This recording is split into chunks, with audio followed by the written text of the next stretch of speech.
راجہ صاحب، آپ نے پریزیڈنٹ ڈاکٹر عارف الوی صاحب کی گفتگو بھی سنی، بریگیڈیئر صاحب کا نقطہ نظر بھی جانا.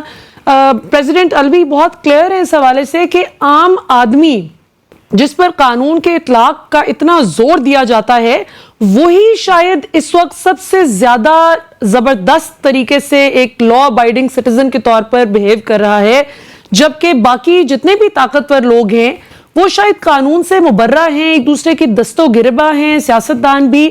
آپ اس ساری سچویشن کو کس طرح سے دیکھتے ہیں؟ دیکھیے، یہ بڑی انفارچونیٹ، یہ ایکو تھوڑی سی صحیح کرا دیجئے. جی. انفارچونیٹ ہم سچویشن میں آ چکے ہیں. یہ پولیٹیکل پارٹیز کا مین رول ہے، اور ہمیں دیکھنا ہوگا کہ 2013 کے جو الیکشنز ہوئے، پھر 18 کے ہوئے، اس سے 2018 سے پہلے 2 پولیٹیکل پارٹیز تھی، اور انہیں یہ علم تھا کہ جو پولیٹیکل پارٹیز ہیں اس میں اسٹیبلشمنٹ کا بھی ایک پولیٹیکل رول ہے. وہ جب بھی ایک پارٹی آتی تھی یا ایک ہار جاتی تھی، ایک جیت جاتی تھی، تو وہ ایک دوسرے پہ بلیم کرتے تھے، لیکن انہیں علم ہوتا تھا کہ یہ اسٹیبلشمنٹ اس میں انوالو ہے، تو وہ پھر اپنا کسی نہ کسی طریقے سے تعلق بناتے تھے. 2018 میں یہ ہوا کہ جب تھرڈ فورس آ گئی تو جو پولیٹیکل پارٹیز تھیں جو ایک دوسرے کو بلیم کرتی تھی، دونوں، جیسے کہ پی ایم ایل این اور پیپلز پارٹی تھی، انہوں نے اپنی جو توپوں کا رخ تھا وہ انہوں نے کہنا شروع کر دیا کہ جی ہم عمران خان کی بات نہیں کرتے، بالکل، ہم تو اس کو پکڑیں گے جو عمران خان کو لے کے آیا. ہمارا ٹارگٹ تو وہ ہے، چاہے مولانا فضل الرحمان ہو، چاہے نواز شریف صاحب ہوں، چاہے ایون کسی حد تک پیپلز پارٹی بھی ہو.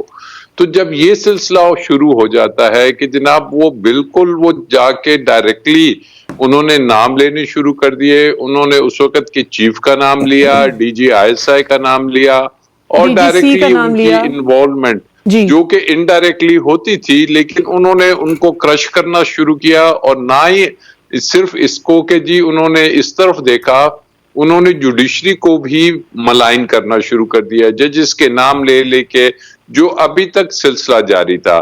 پھر جب 2000 اس کے بعد 22 میں جب 9 اپریل کو عمران خان صاحب کی حکومت جاتی ہے، تو انہیں یہ جی this is part of the game. جی یہ اس پوری پولیٹیکل ہمارے سسٹم کا ایک حصہ ہے. تو اس کو ہم نے اس لیول پہ نہیں لے کے جانا، ہم نے اسی فریم ورک میں جس میں سرٹن باؤنڈریز ہیں اس کو کراس نہیں کرنا.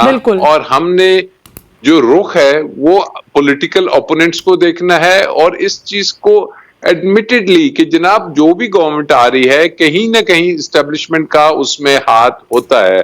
بٹ واٹ ہیپنس کہ وہ جو کام کیا میاں نواز شریف نے یا ان کی پارٹی نے یا پی ڈی ایم نے، اسی طریقے سے اس کو تو اپنے ادوار میں وہ بڑا برا بھی کہتے رہے اور یہ غلط ہو رہا ہے، لیکن اس وقت انہوں نے کوئی ایکشن نہیں لیا.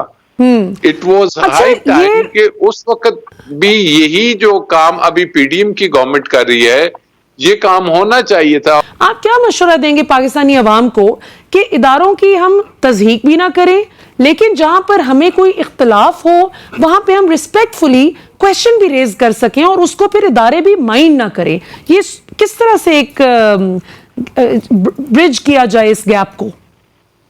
دیکھیے، بے شک آپ نے درست کہا کہ دنیا بھر میں اسٹیبلشمنٹ کا کہیں نہ کہیں رول ہوتا ہے، لیکن وہ رول ایسا یا تو ڈھکے چھپے انداز میں ہوتا ہے یا ایسا ہوتا ہے کہ جی جس کی سمجھ نہیں آ رہی ہوتی. ہمارے ہاں بھی ایسا ہی ہو رہا تھا. لیکن عمران خان جب لیڈرشپ میں آیا یا اس نے جو اپنی پارٹی کو 26-27 سال میں ڈیولپ کیا، اور جو ساتھ سوشل میڈیا آ گیا، ساتھ الیکٹرانک میڈیا آ گیا، تو لوگوں میں جو اویئرنیس کا لیول ہے وہ کافی رائز کر گیا. لوگوں کو بہت سی باتیں سمجھ آنا شروع ہو گئی. جی لیول تو ہوتا ہے، لیکن یہ جو ایک آ گیا کہ جی لیول پلینگ فیلڈ کا ذکر آ گیا، اور یہ آ گیا کہ جناب پارٹیز اب جا کے لیول پلینگ فیلڈ کے لیے، اس کو برابر کرنے کے لیے، کسی بیلنسنگ ایکٹ کے لیے.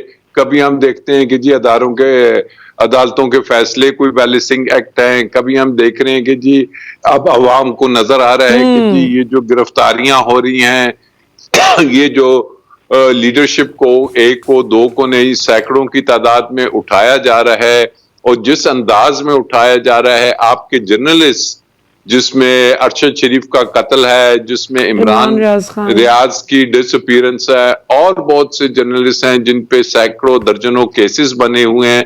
تو یہ وہ تمام چیزیں ہیں کہ ہمیں نظر آ رہا ہے پولیٹیکل پارٹیز ہوں، ادارے ہوں.